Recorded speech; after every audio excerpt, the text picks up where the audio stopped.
Greg, what do you see? A black dot. Lisa, what do you see? A dot. Yes, there is a black dot in the middle of this paper. But what about the white background? Do you notice all the white all around the dot? It's perspective. It's not denying the existence of the black dot, but simply what you choose to focus on that makes all the difference in your emotional stability. It's seeing the good in everything. And today I want to challenge you to start seeing the good in things, people, and situations where you may tend to only see the black dot. This isn't just any journal. This is a gratitude journal. I used to just write down my feelings and the things that happened to me, and I found that it just made me more upset or simply passive. So a few years ago, I started writing everything that I was grateful for in this gratitude journal on that particular day. And I found that it allowed me to see the good in everything that happened. And even if there wasn't any highlights of that day, it triggered me to dig deeper and really pull out the good in everything. This has especially helped me to see the good in my pregnancy and all throughout my pregnancy. How? Well, even though I haven't experienced any of the common symptoms in the first and second trimesters, it can still be overwhelming to constantly be reminded of everything you shouldn't do during your pregnancy. You shouldn't eat these kinds of foods, don't consume too much caffeine, don't do these types of exercises, don't sit or stand for too long, etc. Plus all the changes in my body and my fitness. I mean, I used to be able to do push-ups just like how Maureen taught us how to do a while back, but now I can't even do the modified version. So I want to share with you a recent entry, or part of a recent entry, in this gratitude journal. And to set it up so you understand the context, Baby Cruz has been keeping me awake at night when he's moving around and I'm trying to sleep. I know what you're thinking. Welcome to parenthood preparation. Be prepared to lose a lot more sleep once he's here. I get it.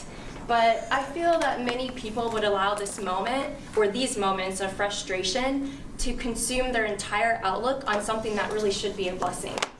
So, on Monday, March 11th, 2019, I write, I didn't get much sleep last night, mostly from tossing from side to side trying to get comfortable, and from getting up numerous times for trips to the bathroom.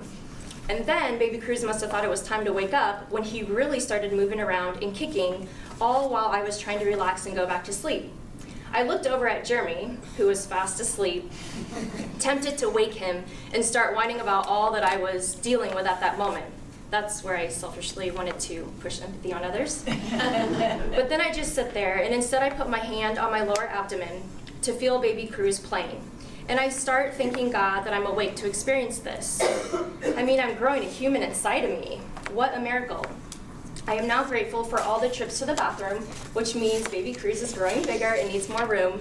And I'm also grateful for all the times I get winded going up the stairs, as if God is reminding me to slow down and appreciate the fact that I'm carrying a living blessing everywhere I go. So whenever I start to see the black dots in this situation, I remind myself of all the good that's coming forth. And in reality, I was only a tiny bit sleep deprived, and I still am healthy and fit. But that this journal has helped me not to make a mountain out of a molehill, or I've heard it said, don't pole vault over mouse turds. So keep a gratitude journal. And for you men who think that journals are just for the ladies, then simply keep a little gratitude list, maybe even on a stick-it note that you can keep in your wallet and carry with you.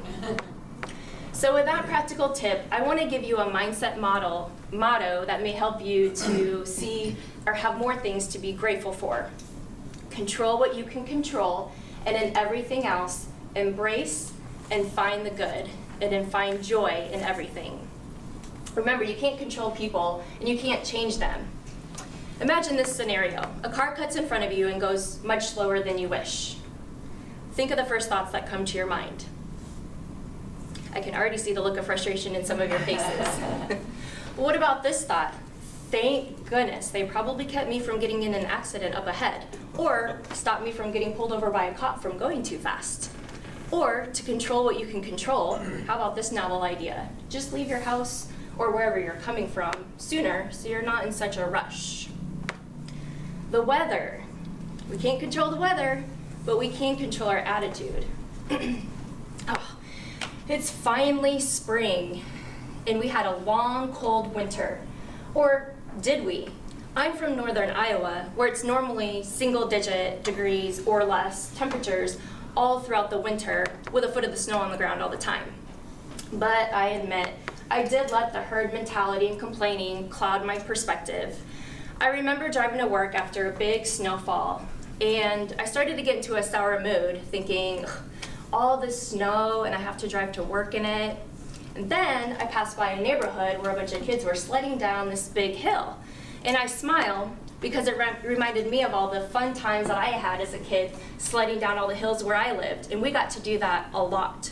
So I could have let the black dot, I could have focused on that driving through the snow, or I could have, which that really wasn't that bad, or I could appreciate seeing all the kids sled down the hill, and which I found joy in.